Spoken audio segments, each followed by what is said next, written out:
नमस्कार साथियों स्वागत है आपका डिफेंस इंस्टीट्यूट औरैया के ऑफिशियल यूट्यूब चैनल पर। साथियों, आज हम आप लोगों के लिए एक बहुत ही बड़ी खुशखबरी लेकर आए हैं।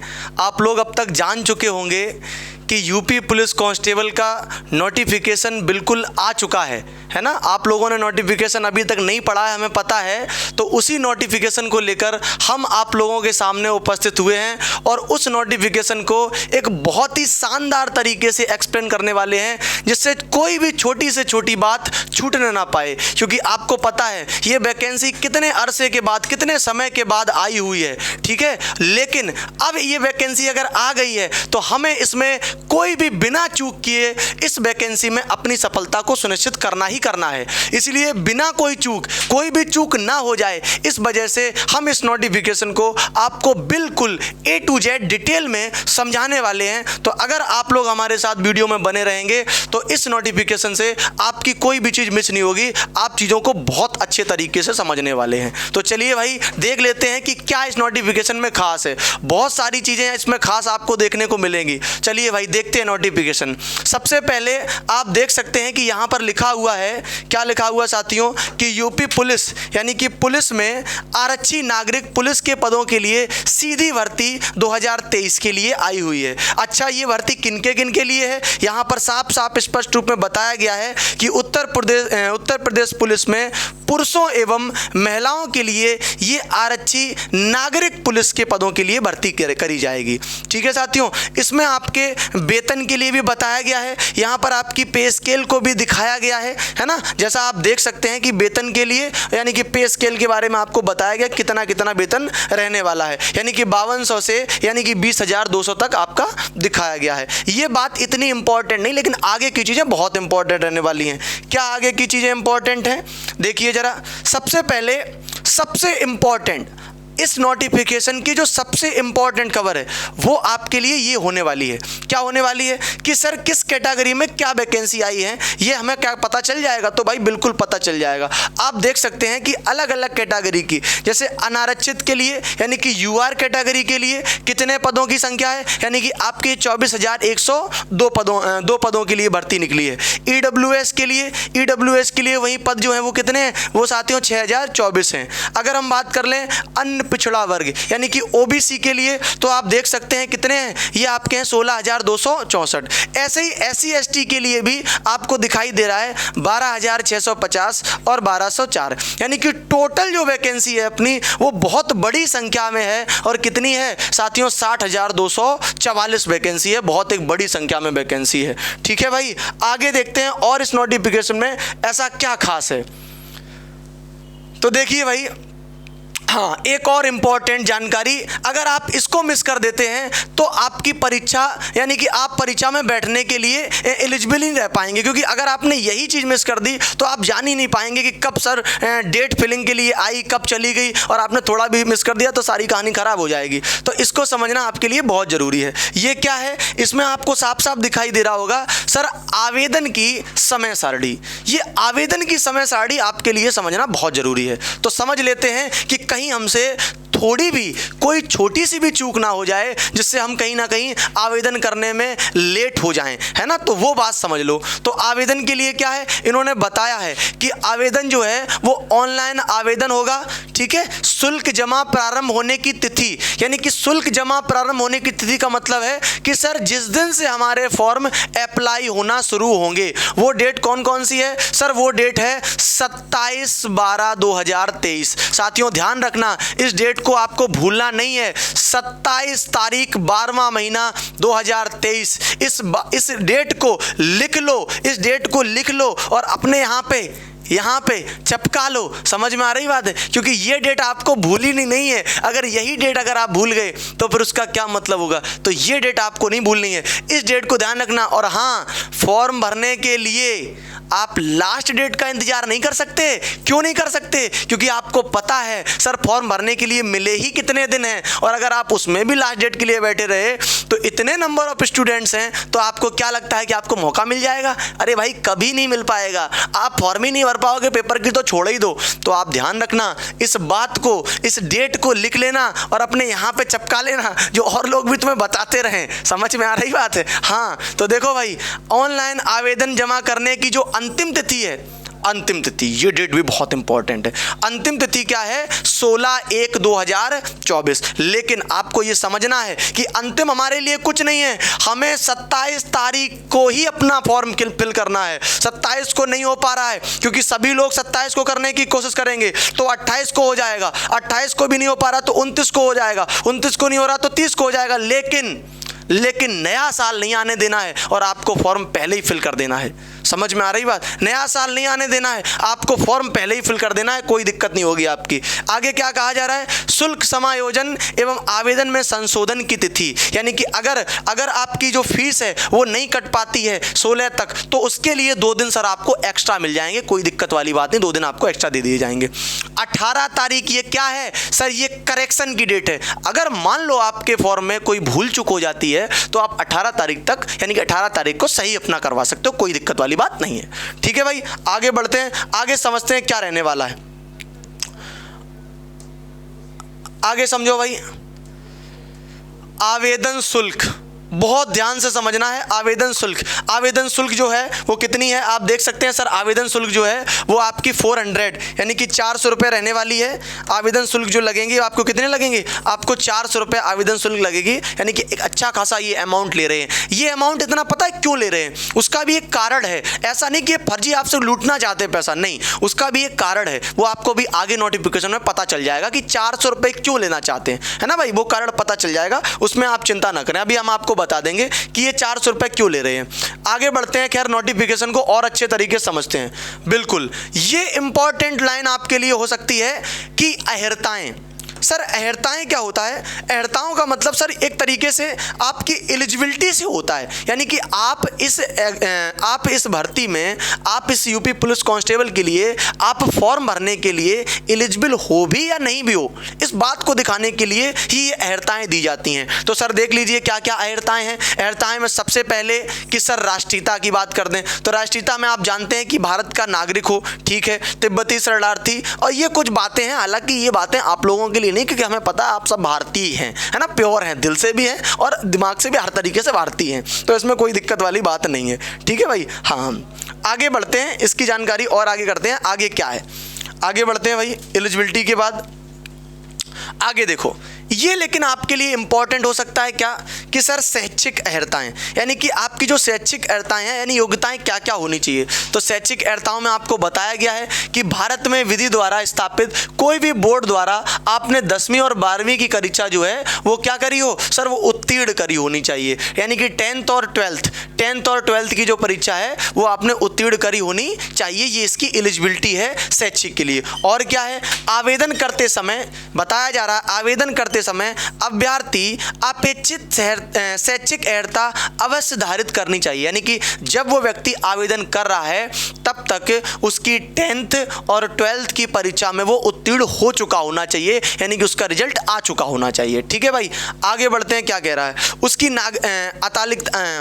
क्या लिखा है? अंक तालिका, हाँ ठीक है, अंक तालिका अथवा प्रमाण पत्र उसके पास उपलब्ध होना चाहिए। बिल्कुल, यानी कि 10th और 12th की जो मार्कशीट है वो भी आपके पास होनी चाहिए, ये भी आप सुनिश्चित कर लें। ठीक है भाई? हाँ, आगे बढ़ते हैं, क्या कहा जा रहा है कि अपेक्षित शैक्षिक अहर्ता हेतु परीक्षा में सम्मिलित हुए अथवा सम्मिलित होने वाले अभ्यर्थी पात्र होंगे, यानी कि वो ये कहना चाहता कि जिनके पास 10th और 12th की मार्कशीट है वही स्टूडेंट परीक्षा में उपस्थित हों और वही परीक्षा देने के पात्र होंगे। ठीक है भाई?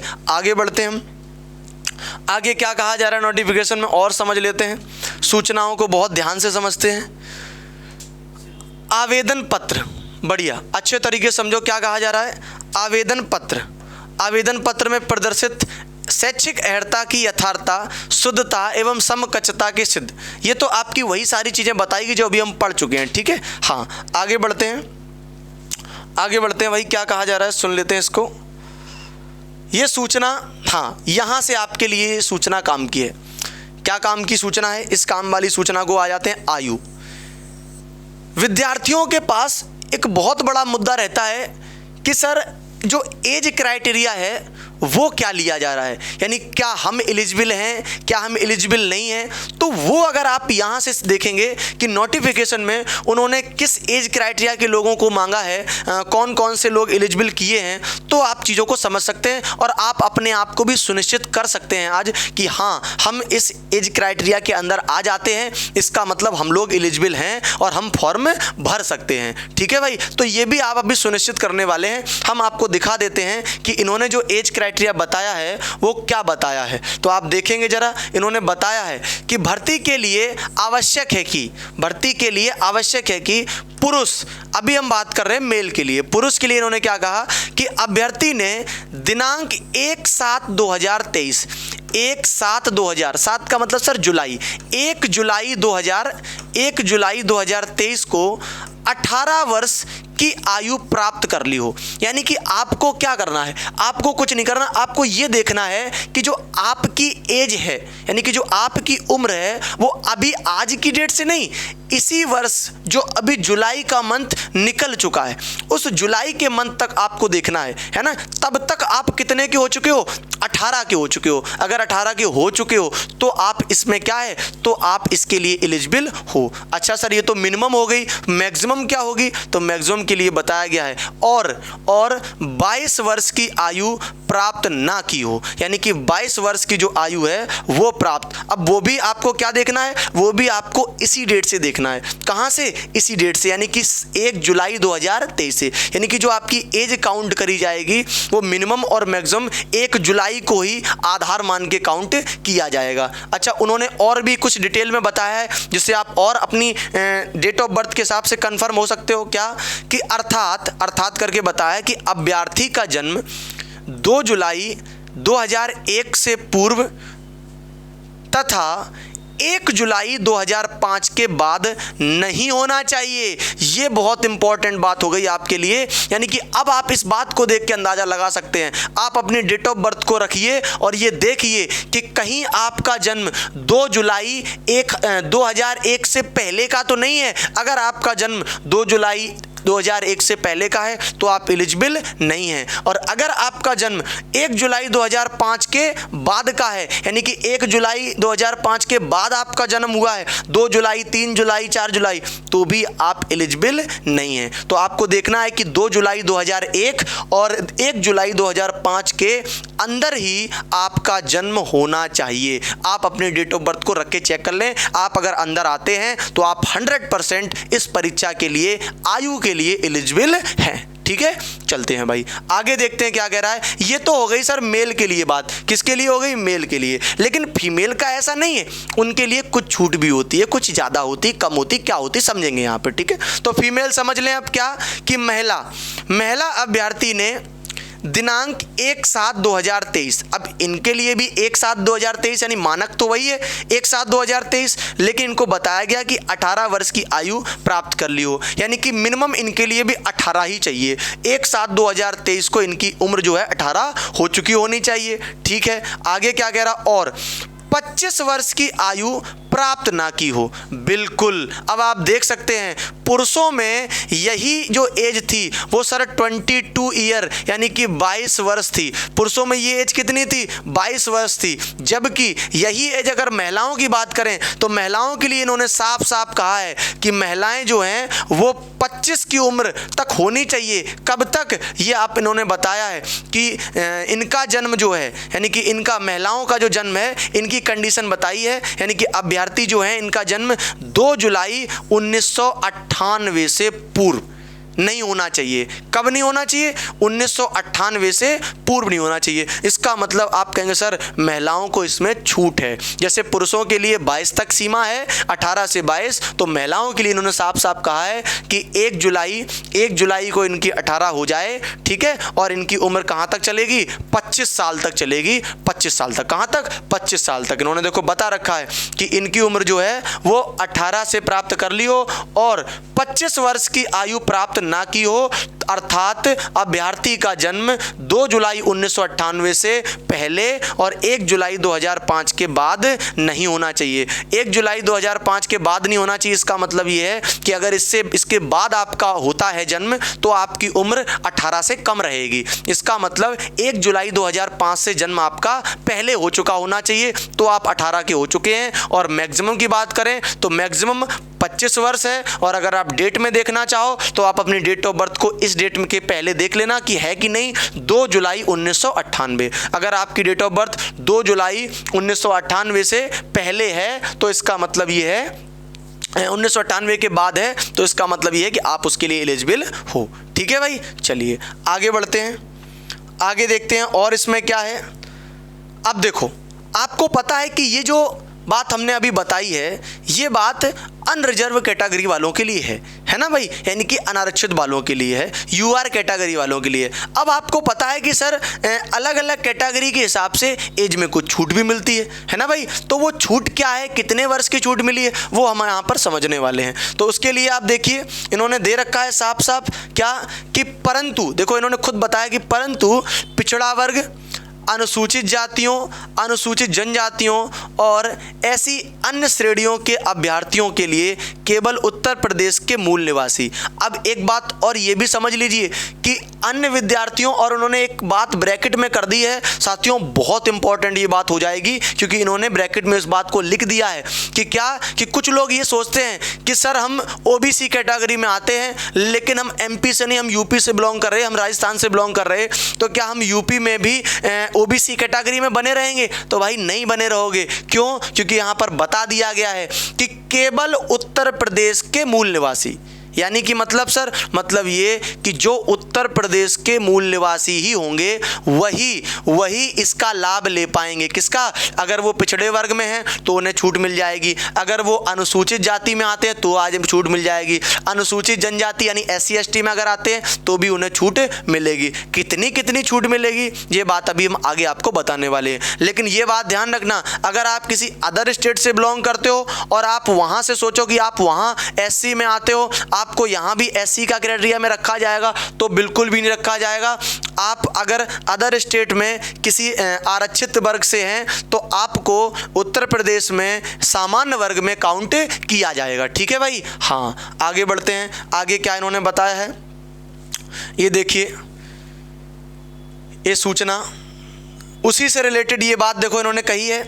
अच्छा, अब इन्होंने एक बात और बता दी, क्या?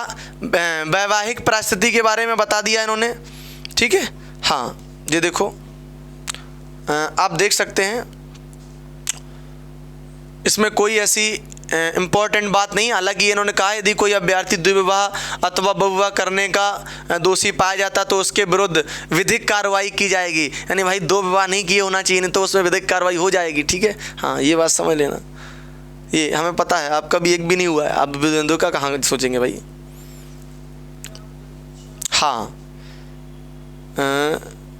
ये देखो एक बात और जान लेते हैं, थोड़ी सी इंपॉर्टेंट है, क्या कि उत्तर प्रदेश पुलिस आरक्षी मुख्य आरक्षी नियमावली 2015 के अनुसार इन्होंने बताया है कि नियम नंबर 6 के अनुसार शारीरिक रूप से विकलांग व्यक्ति पुलिस सेवाओं के लिए अहर नहीं होगा, यानी कि वो एलिजिबल नहीं होगा। हालांकि ये बात आप लोग जानते हैं, लेकिन अगर कोई मेडिकली अनफिट है तो वो इसके लिए एलिजिबल नहीं हो जाएगा। ठीक है, आगे बढ़ते हैं। अब बात आती है सर मेन भर्ती प्रक्रिया की। सबसे बड़ी जानकारी आज की कि जो मेन भर्ती का जो प्रोसेस है वो सर क्या रहने वाला है, उस प्रोसेस को आप हमें अच्छे से समझाइए। तो भाई ठीक है, हम आपको उस प्रोसेस को समझाते हैं। आप देख सकते हैं भर्ती प्रक्रिया के बारे में आपको बताया गया है कि भर्ती प्रक्रिया क्या है। तो आप देखें, यह चयन उत्तर प्रदेश पुलिस आरक्षी तथा मुख्य आरक्षी सेवा नियमावली 2015 के अनुसार आपका क्या है, उत्तर प्रदेश पुलिस आरक्षी और मुख्य आरक्षी सेवा के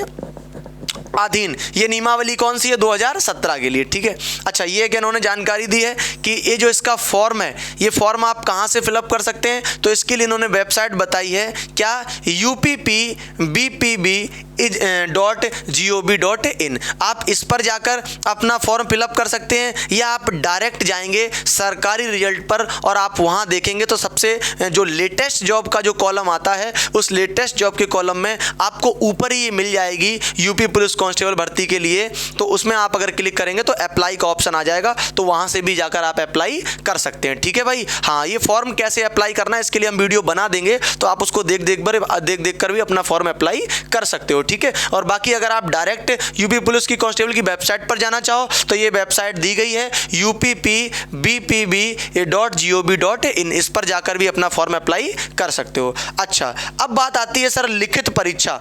लिखित परीक्षा जो होगी वो कैसे होगी, कितने अंकों की होगी, कौन कौन से सब्जेक्ट आएंगे, क्या सिलेबस में कोई चेंज आ गया है या क्या क्या विषय रहेंगे, कितने नंबर का पेपर हो गया सर, कोई परिवर्तन आ गया क्या, तो इस बात को समझ लीजिए आप एक बार कि कितने नंबर का पेपर होने वाला है, क्या क्या सब्जेक्ट आने वाले हैं। तो लिखित परीक्षा के लिए इन्होंने बताया है कि ऐसे अभ्यर्थियों जिनके आवेदन पत्र प्रथम दृष्टया सही पाए जाएंगे, यानी कि आवेदन पत्र जिनके सही पाए जाएंगे। अब आप यहाँ एक बात ध्यान से समझ सकते हैं कि इन्होंने नोटिफिकेशन में साफ साफ कह दिया है कि यदि आपके आवेदन पत्र में कोई सी भी मिस्टेक होती है, थोड़ी सी भी मिस्टेक होती है, तो ये तनिक भी देरी नहीं करेंगे आपका फॉर्म रिजेक्ट करने में, क्योंकि भाई इनके पास फॉर्म की संख्या कम नहीं रहने वाली है। तो ये कोई ये रियायत नहीं करेंगे कि कम फॉर्म आए हैं तो तुम्हारा अगर गलती भी तो चला दें, कभी भी नहीं चलाएंगे। इनके पास फॉर्म की संख्या खूब पहुंचने वाली है, तो अगर उन्होंने छोटी से छोटी भी गलती देख ली आपके फॉर्म में तो वो आपका फॉर्म साफ साफ रिजेक्ट कर देंगे। और आप समझ सकते हैं कि एक बार अगर आपका फॉर्म रिजेक्ट हो गया तो आप इस भर्ती को अपनी जिस आप योग्यता से और जिस आप उम्र दराज अभी हो चुके हैं, इस उम्र में आप इस भर्ती को अगले तो आगे समय में प्राप्त नहीं कर सकते, क्योंकि आपको पता है ये भर्ती कब से अब फिर कब आई है। तो तुम्हें लगता नहीं होगा, है ना भाई, कि ये भर्ती अब आगे आने वाली है, तुम्हें क्या किसी को भी नहीं लगता है। ठीक है भाई। हाँ, तो इसमें बिल्कुल भी गलती ना हो जाए, इस बात के लिए आप ध्यान रखेंगे। तो इसीलिए आप साफ साफ चीज़ों को समझ लें कि इन्होंने बताया कि प्रथम दृष्टया से सही पाए जाएंगे, कोई गलती नहीं होगी, तो उन्होंने पाए जाएंगे से ऑफलाइन लिखित परीक्षा। बिल्कुल।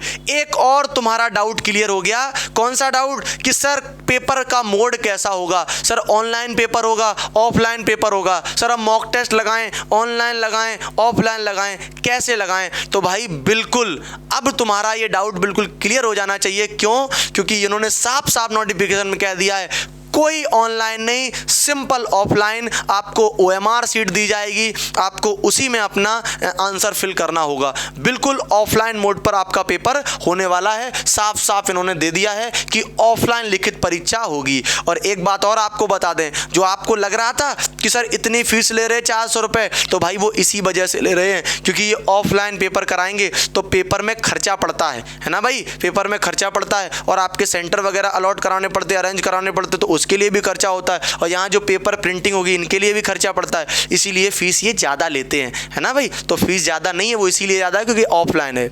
आगे समझते हैं।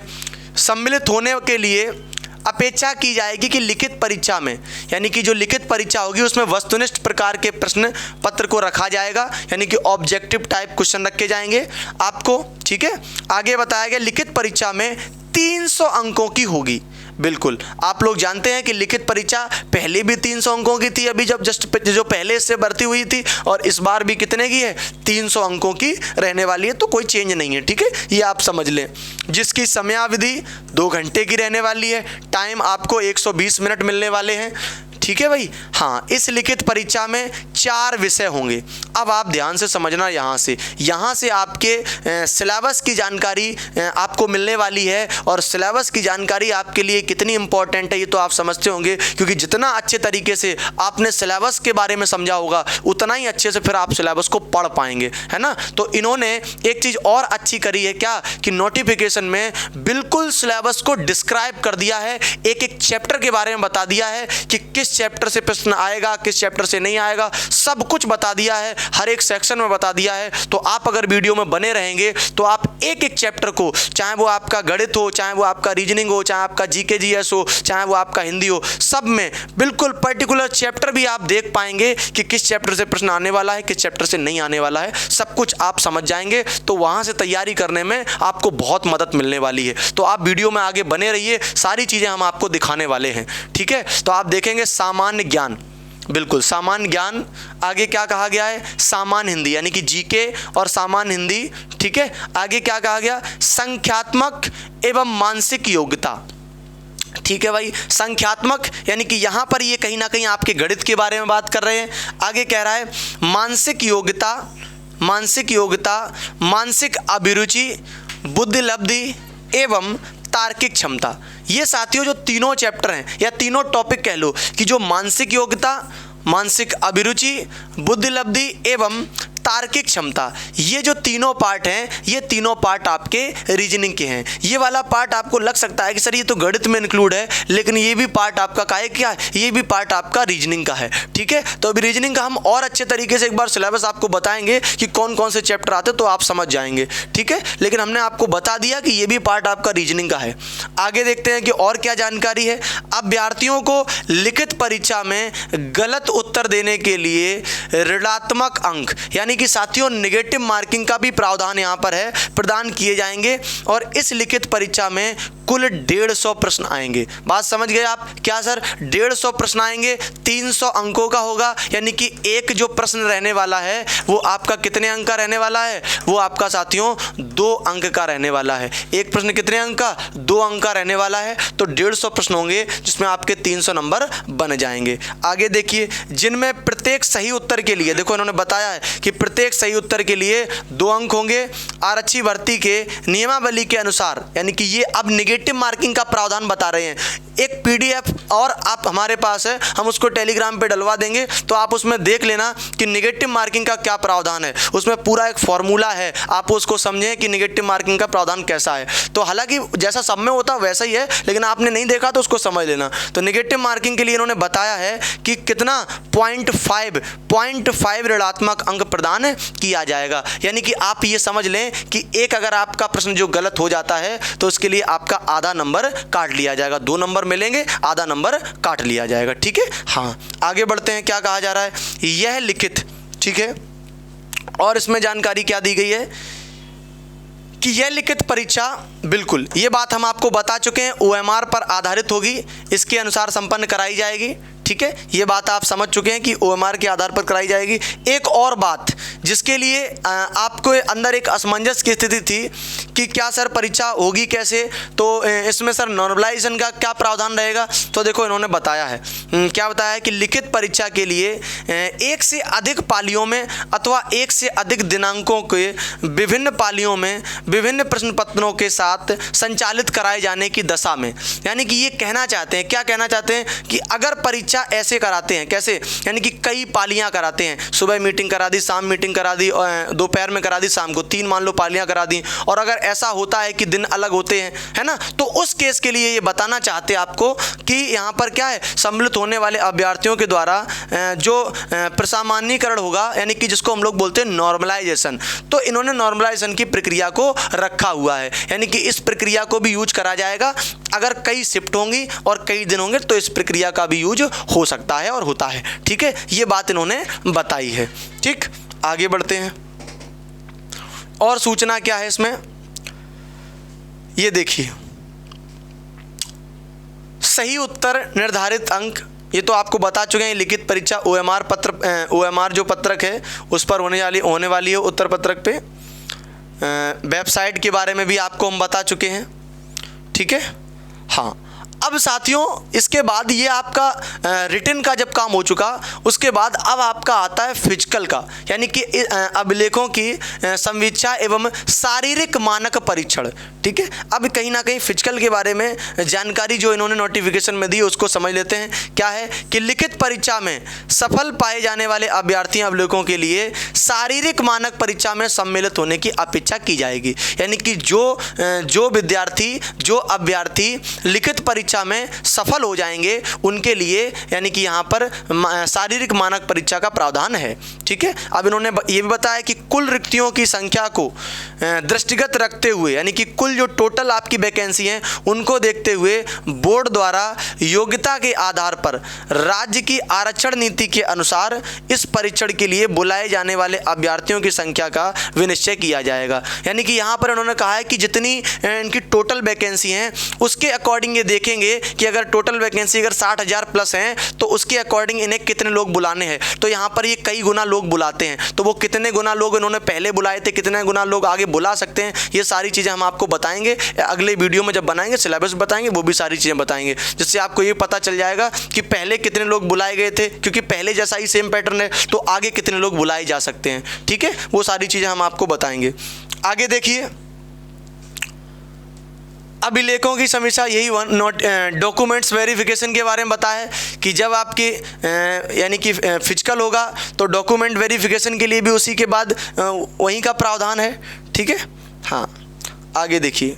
अच्छा, अब इन्होंने बताया है कि जो फिजिकल स्टैंडर्ड टेस्ट है यानी कि जो पीएसटी है उसके लिए क्या क्या चीज़ें यानी कि एलिजिबिलिटी क्या होनी चाहिए, कितनी कितनी चीज़ें आपके पास यानी कि क्या क्या होना चाहिए, हाइट कितनी होनी चाहिए और सारी चीज़ें क्या होनी चाहिए, चेस्ट कितना होना चाहिए, वेट कितना होना चाहिए, तो वो सारी चीज़ें। तो देखो हाइट के लिए इन्होंने बताया है ऊंचाई के लिए कि सामान्य वर्ग के, अन्य पिछड़ा वर्गों, अनुसूचित जातियों के पुरुष अभ्यर्थियों के लिए यानी कि ये सभी के लिए है, देख सकते हैं आप, सामान्य के लिए भी, अन्य पिछड़े वर्गों के लिए भी और अनुसूचित जातियों के लिए ये पुरुष अभ्यर्थियों के लिए जो न्यूनतम ऊंचाई है वो साथियों 168 सेंटीमीटर होनी चाहिए।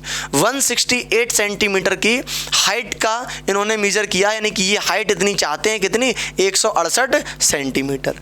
ठीक है, आगे बढ़ते हैं। आगे देखो, अब इन्होंने बताया कि अनुसूचित जनजाति, अब देखना यहाँ पर इन्होंने अनुसूचित जनजाति को छोड़ दिया था, वहाँ अनुसूचित जाति था, यहाँ क्या है, अनुसूचित जनजाति के पुरुषों के लिए यानी कि एसटी के लिए इन्होंने अभ्यर्थियों की जो न्यूनतम ऊंचाई रखी है वो कितनी रखी है, वो 160 सेंटीमीटर रखी है। आप देख सकते हैं कि उनके लिए तो अलग चीज़ थी, लेकिन ये एसटी के लिए स्पेशल छूट है और कितनी, 8 सेंटीमीटर की। इन्हें केवल ऊंचाई कितनी चाहिए, इन्हें 160 सेंटीमीटर ऊंचाई चाहिए, यानी कि इन्हें इस चीज़ का आरक्षण यानी कि फ़ायदा मिलने वाला है। ठीक है, अब आगे अगर बात कर लें चेस्ट की, तो उसके लिए भी इन्होंने बता रखा है कि चेस्ट किसका कितना होना चाहिए।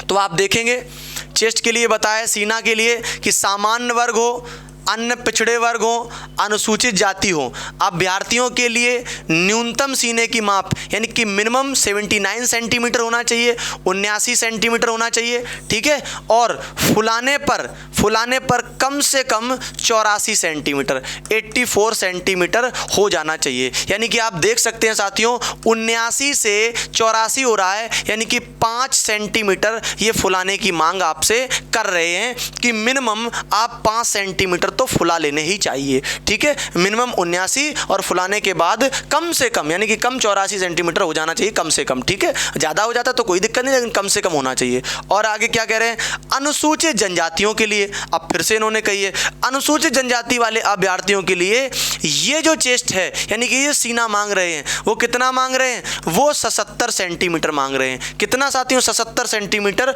और फुलाने के बाद कह रहे हैं कम से कम 82 हो जाए। कितना हो जाए, 82। यानी कि इसमें फुलाने के लिए ये भी यही कह रहे हैं कि यहाँ पर भी जो है वो कितना होना चाहिए, 5 सेंटीमीटर बढ़ जाना चाहिए। लेकिन इसमें क्या है कि 79 था बाकी लोगों के लिए मिनिमम, इनके लिए 2 सेंटीमीटर यहाँ पर कम है। ठीक है, और फुलाने के बाद भी वही 2 सेंटीमीटर कम हो जाएगा। लेकिन हाँ, फुलाना 5 का मिनिमम इनका है, अगर ये 5 से कम फुला पाते हैं तो कहीं ना कहीं एलिजिबल नहीं है। ठीक है भाई, हाँ आगे बढ़ते हैं। ये तो सर हो गई किसके लिए, ये सर हो गई किसके लिए, मेल के लिए। अब अगर बात कर लेते हैं फीमेल के लिए, तो उसके लिए देखो ऊंचाई के बारे में बताया गया है कि सामान्य वर्ग वर्ग, अन्य पिछड़े वर्ग, अनुसूचित जातियों के महिला अभ्यर्थियों के लिए, फीमेल कैंडिडेट के लिए जो ऊंचाई है न्यूनतम यानी कि मिनिमम ऊंचाई जो है वो 152 सेंटीमीटर होनी चाहिए। तो सभी लोग अपनी हाइट का मेजर कर लेंगे, अपने चेस्ट का मेजर कर लेंगे, ठीक है भाई। हाँ, जिससे कि आप बिल्कुल पता चल जाए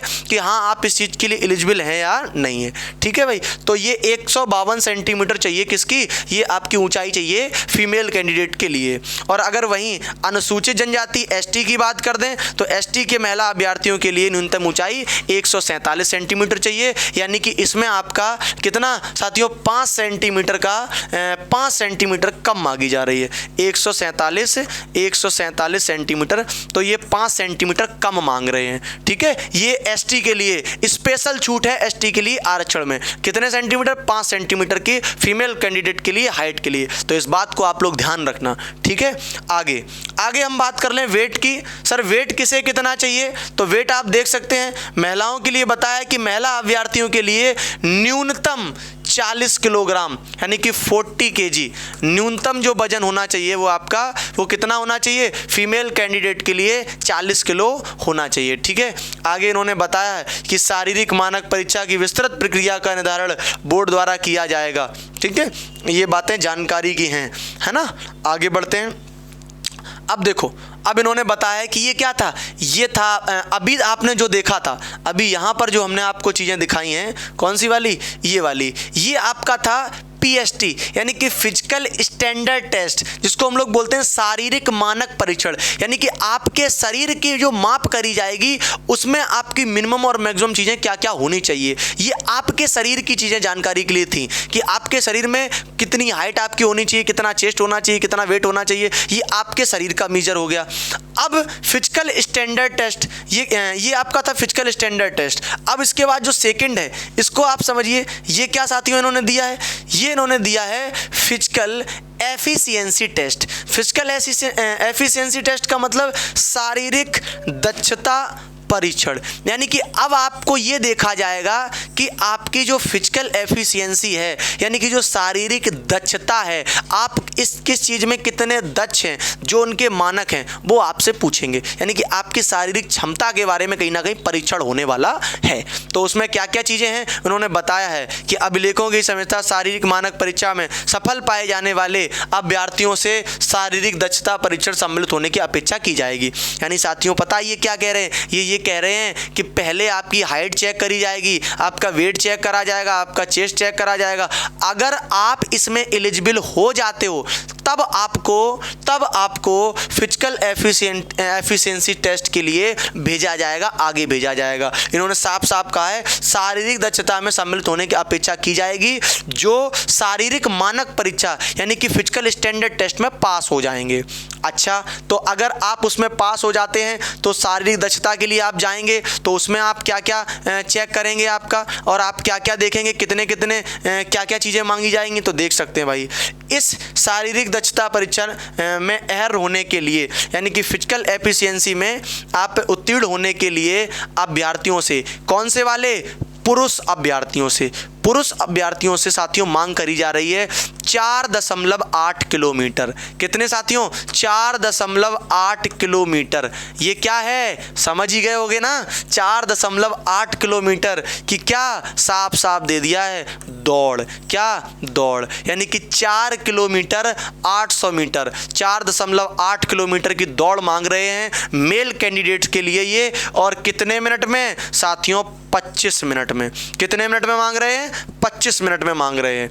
अच्छा, और क्या कह रहे हैं, और महिला अभ्यर्थियों के लिए, अब महिला के अभ्यर्थियों के लिए, फीमेल के लिए तो कम है, कितनी कम है, 2.4 किलोमीटर, 2.4 किलोमीटर यानी कि 2400 मीटर। आप कह सकते हो कितनी, 2400 मीटर की दौड़ है। कितने में है सर, 14 मिनट में है। इनकी कितने मिनट में है, 14 मिनट में है, जबकि मेल की यही कितने मिनट में थी, 25 मिनट में थी, लेकिन इनकी जो थी वो 4800 मीटर थी और इनकी 2400 मीटर है और वो 14 मिनट में। तो आप कह सकते हो कि सर इनकी जो है फीमेल की वो मेल से जस्ट आधी है ना, लेकिन टाइम आधा नहीं है, टाइम आपको ज़्यादा मिलने वाला है ना, इस बात का फ़ायदा है। आगे देखते हैं क्या है आवश्यकता होगी। अभ्यर्थी जो विहित समय के भीतर, यानी कि ऐसा नहीं है कि 25 मिनट, वो कह रहे 25 मिनट यानी कि जो समय दिया गया है उसके भीतर अगर दौड़ पूरी नहीं करते हैं तो भर्ती के लिए पात्र नहीं होंगे। अगर आप 25 मिनट के अंदर अपनी दौड़ पूरी नहीं कर पाते हैं, अगर आप उसके बाद उससे प्लस हो जाते 1-2 सेकंड 3 सेकंड, तो आप उसके लिए एलिजिबल नहीं होंगे। ठीक है, ये दोनों के लिए बात हो जाएगी, मेल के लिए भी और फीमेल के लिए भी। आगे बढ़ते हैं। आगे कह रहे चयन तथा अंतिम योग्यता सूची। चयन तथा अंतिम योग्यता सूची के लिए क्या है, शारीरिक दक्षता परीक्षा में सफल पाए जाने वाले अभ्यर्थियों में बोर्ड लिखित परीक्षा प्रत्येक अभ्यर्थी द्वारा अंकों के क्रम के अनुसार प्रत्येक श्रेणी के अभ्यर्थियों के लिए एक चयन सूची आरक्षण नीति को दृष्टिगत रखते हुए तैयार करेगा। यानी कि जब आप फिजिकल में भी पास हो जाएंगे तो उसके बाद आपकी मेरिट की बात कर रहे हैं, एक सूची की बात कर रहे हैं, अलग अलग कैटेगरी के हिसाब से बनाई जाएगी, उसके बारे में बात कर रहे हैं। ठीक है, हाँ ठीक है, ये तो वही बात हो गई। आगे बढ़ते हैं। अब देख लीजिए कि आरक्षण व आयु सीमा में छूट, यानी कि जो आरक्षण वाले कैंडिडेट हैं, जिन लोगों को आरक्षण मिलता है तो उन्हें एज में कितनी छूट मिलने वाली है, ये जानना उन लोगों के लिए बहुत ज़रूरी है जिन्हें ये लगता है कि हम इसके लिए अब एलिजिबल हैं या नहीं हैं। तो वो समझ लें, वो जिस कैटेगरी से बिलोंग करते हैं वो समझ लें कि उन्हें कितनी छूट मिलने वाली है। आगे बढ़ते हैं। तो देखिए ज़रा, इन्होंने बताया है कि किस नियम के अनुसार, उच्च न्यायालय के कौन से नियम के अनुसार, सारी बातें अपनी इन्होंने बताई हैं कि उसके अनुसार हम छूट देते हैं। तो वो कितनी देने वाले हैं वो देखो इन्होंने बताया। अच्छा, ये इन्होंने एक बात बता दी है किनके लिए, ये इन्होंने बताई है अनुसूचित जातियों जनजातियों के लिए।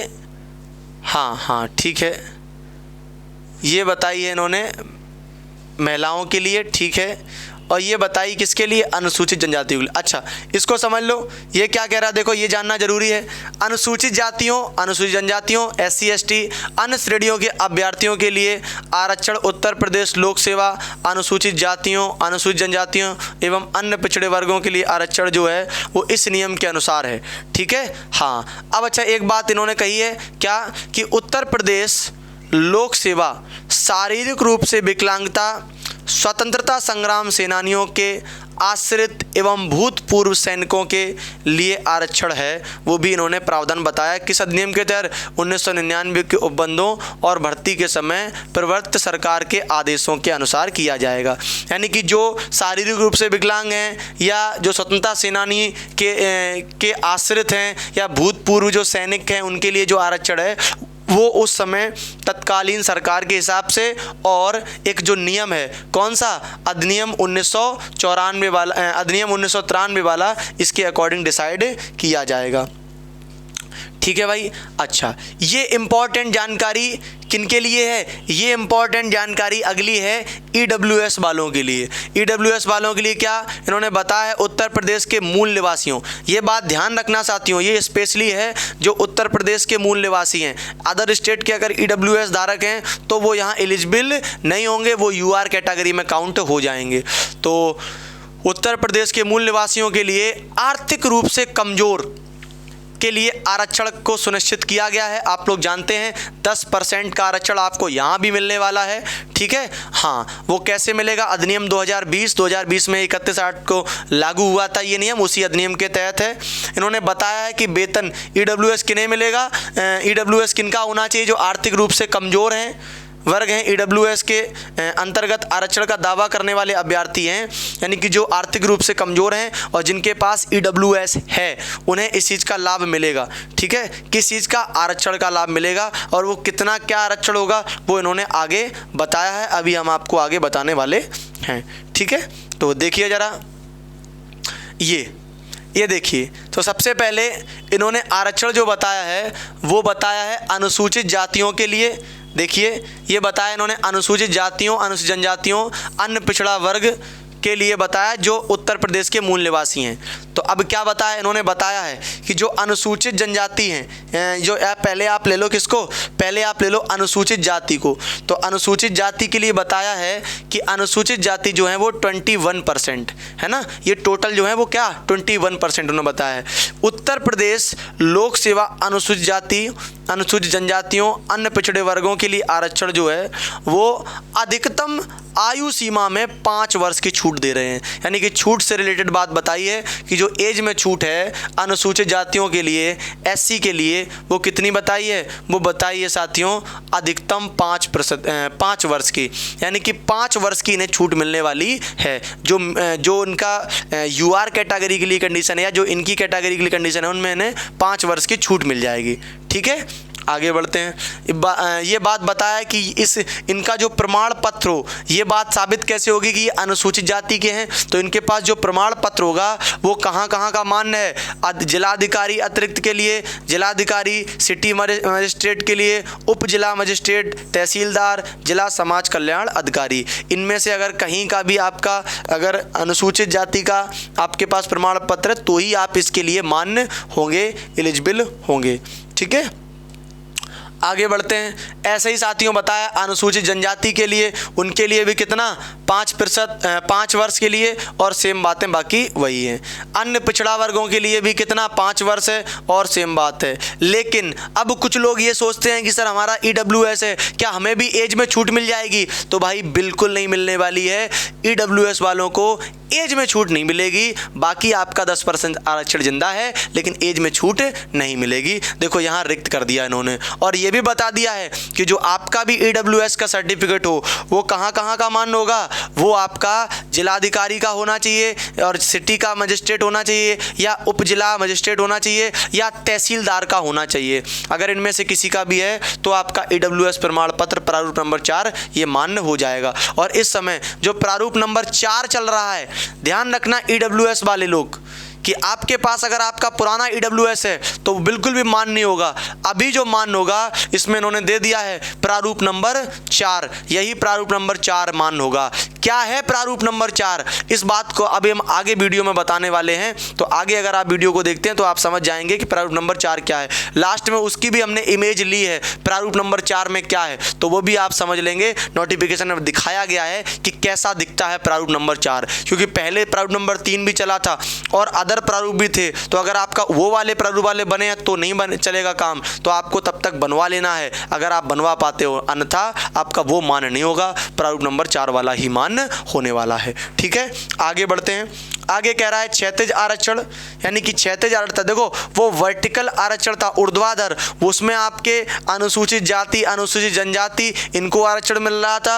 अब यहाँ पर उन्होंने बताया है कि अगर ये क्षैतिज आरक्षण में जो स्वतंत्रता सेनानी होते हैं या भूतपूर्व सैनिक होते हैं इन्हें भी आरक्षण मिलता है। तो इन्होंने बताया है किनको कि स्वतंत्रता, देखो भाई स्वतंत्रता संग्राम सेनानी के आश्रित, यानी कि जो स्वतंत्रता संग्राम सेनानियों में जो स्वतंत्रता संग्राम में जो लोग शहीद हो गए हैं उन पर जो आश्रित लोग हैं, है ना, तो उनके अगर एज में छूट की बात करी जाए तो उन्हें एज में छूट नहीं दी जा रही है, उन्हें एज में छूट नहीं दी जाएगी। ठीक है भाई, हाँ। और ऐसे लोग कितने हैं, 2% उन्होंने देखो बताया है, उन्हें एज में छूट नहीं मिलेगी, ये बात समझ लें आप। ठीक है, आगे अगर हम बात करें भूतपूर्व सैनिकों की तो ऐसे 5% लोग जो हैं उन्हें छूट मिलने वाली है। साथियों कितने वर्ष की, 3 वर्ष की उन्हें छूट मिलने वाली है। जो लोग आपके भूतपूर्व सैनिक रह चुके हैं, Indian air force, Indian navy, Indian army या फिर किसी भी सेवा में दे चुके हैं ना, सैनिक रह चुके हैं, तो उन्हें कहीं ना कहीं 3 वर्ष की छूट मिलेगी। इन्होंने बताया है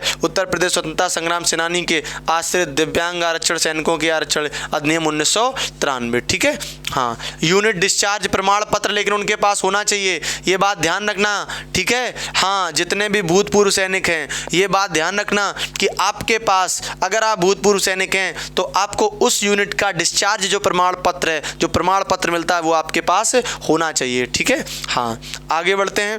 ये देखो होमगार्ड के लिए बात है, केवल पुरुषों के लिए, उनके लिए बताया गया है कि होमगार्ड में 3 वर्ष या अधिक की निरंतर सेवा का प्रमाण पत्र आपके पास होना चाहिए और जिला कमांडेंट ऑफ होमगार्ड, ठीक है, ये इनके द्वारा मान्य होना चाहिए।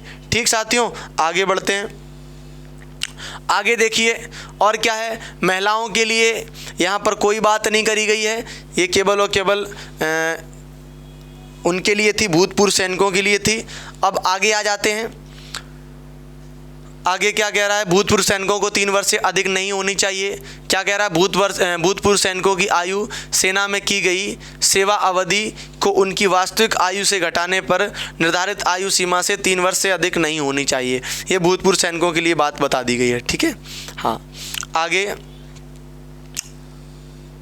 अच्छा, ये देखो, स्वतंत्रता संग्राम सेनानी के लिए बताया गया है कि स्वतंत्रता संग्राम सेनानी का तात्पर्य उत्तर प्रदेश के ऐसे आदिवासी से है। हाँ, एक बात और, ये केवल और केवल बात जो है वो किनके लिए कही गई है, साफ साफ कहा गया है उत्तर प्रदेश के ऐसे आदिवासी से है। यानी कि आप अगर अदर स्टेट में आप चाहे आरक्षित में आते हों, ठीक है, यानी कि आप चाहे किसी भी रिजर्व कैटेगरी में आते हों तो भी आप यहाँ पर अनरिजर्व में काउंट हो जाएंगे। आप चाहे भूतपूर्व सैनिक हो, चाहे कुछ भी हो, आप यूपी में अनरिजर्व में ही काउंट होंगे। अगर आप यूपी के ही उत्तर प्रदेश के ही ऐसे आदिवासी से हैं, यानी कि जो स्वतंत्रता सेनानी का तात्पर्य स्वतंत्रता संग्राम में आपने भाग लिया था, उत्तर प्रदेश से ही हैं, तो आपको छूट मिलेगी, है ना भाई। और उनकी कंडीशन है कि जिसने वीरगति प्राप्त की हो, यानी कि जो शहीद हो गया हो, उन पर अगर कोई आश्रित है ना, या फिर अगर कोई है जिसने कम से कम 2 माह की अवधि के लिए कारावास का दंड भोगा हो, ठीक है, ये बात उनके लिए है। तो ये बात आप समझ लेना। आगे देखिए, और भी यहाँ पर कंडीशंस दी गई हैं, ठीक है। हाँ, आगे चलते हैं, आगे क्या कह रहा है, देखिए, सूचनाओं को ध्यान से समझिए। अच्छा, ये अब ऑनलाइन आवेदन की प्रक्रिया है। ऑनलाइन आवेदन की प्रक्रिया को समझ लीजिए कि इस प्रक्रिया में किस तरीके की चीज़ों को इन्होंने आपको डिस्क्राइब करके बताया है। तो ऑनलाइन की प्रक्रिया को समझो। ऑनलाइन की प्रक्रिया में इन्होंने आवेदन की प्रक्रिया के बारे में बताया है कि अभ्यर्थियों के बोर्ड वेबसाइट पर जाकर ऑल नोटिफिकेशन एडवर्टाइजमेंट, यानी कि ये इन्होंने बताया कि कहाँ पर जाकर आपको अपना फॉर्म फिलअप करना है, कैसे कैसे क्लिक करके फिलअप करना है। उसके लिए हम आपको जानकारी दे चुके हैं, आप सरकारी रिजल्ट पर जाएँ, वहाँ पर फॉर्म अपना फिलअप कर सकते हैं, ठीक है। हाँ, हेल्पलाइन के लिए इन्होंने बताया है कि अगर कोई दिक्कत है तो उसके लिए आप हेल्पलाइन नंबर, ये आपका 04447749010 ये जारी किया गया है। जो आवेदन करने की अंतिम तिथि 18/1 तक क्रियाशील रहेगा। ये नंबर ध्यान रखना, आपका तब तक चलेगा जब तक जो डेट आपकी फॉर्म भरने की लास्ट डेट है, यानी कि 18/1 है, जब तक आपके उसमें करेक्शन हो सकता है तब तक ये डेट आपकी चलने वाली है। उसके बाद आपकी चलने वाली नहीं है, ठीक है। आगे बढ़ते हैं, आगे देखते हैं क्या है। अच्छा, ऑनलाइन शुल्क का भुगतान इन्होंने बताया है कि ये शुल्क का जो भुगतान है, यानी कि पेमेंट है, आप ऑनलाइन कर सकते हैं, है ना, कोई दिक्कत इसमें नहीं है। ऑनलाइन शुल्क आप जमा करा सकते हैं। आगे बताया शैक्षिक एवं आरक्षण संबंध अन्य प्रमाण पत्रों को डिजी लॉकर। अच्छा, ये इम्पॉर्टेंट चीज़ आपके लिए है क्या, कि फोटोग्राफ एवं हस्ताक्षर। तो इन्होंने उसके लिए बताया है कि फोटोग्राफ और हस्ताक्षर का साइज जो है वो क्या होना चाहिए, यानी कि ये अब आपकी जो जानकारी है वो आपके फॉर्म भरने से रिलेटेड आ गई है, ठीक है। तो ये आप लोग नोटिफिकेशन को एक बार देख लेना यहाँ से, तो आप समझ जाओगे कि इसमें फॉर्म भरने के लिए क्या क्या चीज़ें आपको चाहिए, यानी कि क्या आपको वो चाहिए, फॉर्म भरने के लिए आपको क्या फ़ोटो होनी चाहिए, वो लेटेस्ट होनी चाहिए कि नहीं होनी चाहिए, तो वो आप इस नोटिफिकेशन में देख लेना। उसका साइज़ क्या क्या रहेगा वो भी आप समझ लेना। तो ये जो बेसिक जानकारी थी, ये इस नोटिफिकेशन से रिलेटेड वो हमने आपको संपूर्ण जानकारी दी है। अब इस जानकारी की मदद से आप अपने आप को ये देखेंगे कि हम इस परीक्षा के लिए, हम इस भर्ती के लिए एलिजिबल हैं या नहीं हैं। अगर आपको लगता है आपने इन सारी कंडीशन को फुलफिल कर लिया है तो आप इसके लिए एलिजिबल हो, और अगर एलिजिबल हो तो फॉर्म भरने में जिस दिन से फॉर्म चालू हो रहे हैं 27/12 से, आपको बिल्कुल भी डिले नहीं करना है। आपको उसी दिन से फॉर्म भरने के काम में लग जाना है। हो सकता है साइट पे लोड रहे, साइट बिजी चले, तो आप 27 को ना भर पाओ, 28 को भर दो, 28 को ना भर पाओ, 29 को भर दो, लेकिन आपको फॉर्म जब तक आपका भर ना जाए, जिस दिन से फॉर्म साइट चालू हो रही, तब तक आपको सांस नहीं लेनी, आपको पहले फॉर्म भरवाना ही भरवाना है। ये आपको प्राथमिक काम बनाना है। तैयारी जो आप आगे करेंगे वो बाद में करेंगे, लेकिन अगर आपने फॉर्म भरना ही लेट कर दिया तो आप कहीं ना कहीं तैयारी करते रह जाएंगे और आपका फॉर्म भर ही नहीं पाएगा, क्योंकि इतना कम समय दिया गया और हमें नहीं लगता है कि ये डेट आपके फॉर्म भरने वाली बढ़ने वाली है। अगर उनका बढ़ाने का कोई इरादा होता तो वो समय उतना देते, इतना कम समय वो नहीं देते। समझ में आ रही बात है? तो वो फॉर्म कहीं ना कहीं आपके उतने समय में सारे भरे जाएंगे, तो कम समय है, साइट पे लोड भी रहेगा। तो आप इसके लिए एक काम करेंगे कि फॉर्म को जल्दी से जल्दी भरने की कोशिश करेंगे। ठीक है, ये नोटिफिकेशन की हमने आपको जानकारी दे दी।